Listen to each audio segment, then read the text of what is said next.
Assalamualaikum warahmatullahi wabarakatuh. Kembali lagi dengan saya Injala Dea Puspita. Kali ini saya akan menjelaskan tentang tahapan pemeriksaan darah hemoglobin. Yuk disimak videonya, semoga bermanfaat buat kalian. Dan juga yang baru bergabung dengan channel YouTube saya, jangan lupa like, komen, dan subscribe. Share dengan teman-teman kalian supaya lebih bermanfaat lagi. Terima kasih. Yuk langsung aja ke videonya sekarang. Nah, teman-teman tahu nggak sih, apakah pemeriksaan darah itu? Jadi, pemeriksaan darah adalah tes darah yang dilakukan untuk mengetahui jumlah sel darah merah, sel darah putih, dan juga trombosit dalam tubuh. Tapi yang kita bahas di video ini adalah pemeriksaan darah pada hemoglobin. Jadi, apakah pemeriksaan darah pada hemoglobin? Pemeriksaan darah hemoglobin adalah pemeriksaan yang dilakukan untuk mengukur jumlah hemoglobin di dalam darah. Nah, apakah hemoglobin itu? Jadi, hemoglobin adalah protein pada sel darah merah yang berfungsi membawa oksigen ke organ dan juga jaringan tubuh. Selain itu, hemoglobin juga berfungsi untuk mengangkut karbon dioksida dari organ dan jaringan tubuh kembali ke paru-paru. Kemudian pasti bertanya-tanya, kenapa tes hemoglobin diperlukan? Jadi tes hemoglobin ini diperlukan untuk yang pertama, memeriksa kesehatan pasien secara keseluruhan. Yang kedua, mendiagnosis kondisi medis yang dialami pasien. Yang ketiga, memantau kondisi medis. Kemudian siapa yang membutuhkan tes hemoglobin ini ya kira-kira?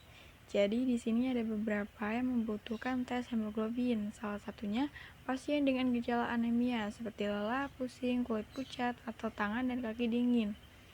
Dan siapa yang membutuhkan lainnya?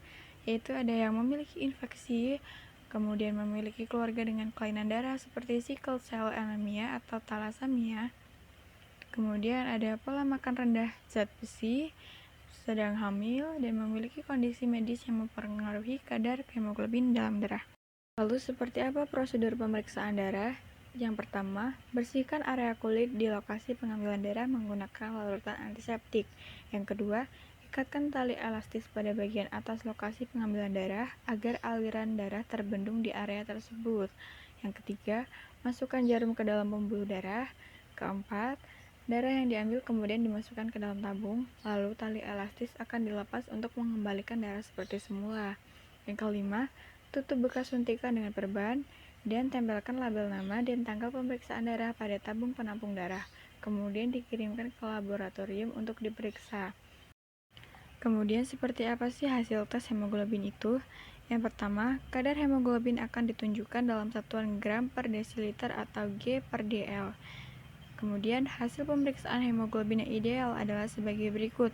Untuk wanita, 12 hingga 15,5 G per dl. Untuk pria, 13,5 hingga 17,5 G per dl. Kemudian bagaimana jika kadar hemoglobinnya rendah? Kondisi dengan kadar hemoglobin yang di bawah angka idealnya dengan nama anemia. Anemia dapat disebabkan oleh banyak hal seperti kurang zat besi, kekurangan vitamin B12, kekurangan folat, pendarahan, kanker yang menyerang sumsum tulang belakang seperti leukemia, penyakit ginjal, penyakit hati, dan hipotiroid, serta thalassemia. Kemudian bagaimana jika kadar hemoglobinnya malah tinggi? Kadar hemoglobinnya lebih tinggi dari angka idealnya dapat disebabkan oleh yang pertama, polycythemia vera, yaitu kelainan darah yang ditandai dengan produksi sel darah merah yang berlebihan oleh sumsum tulang belakang.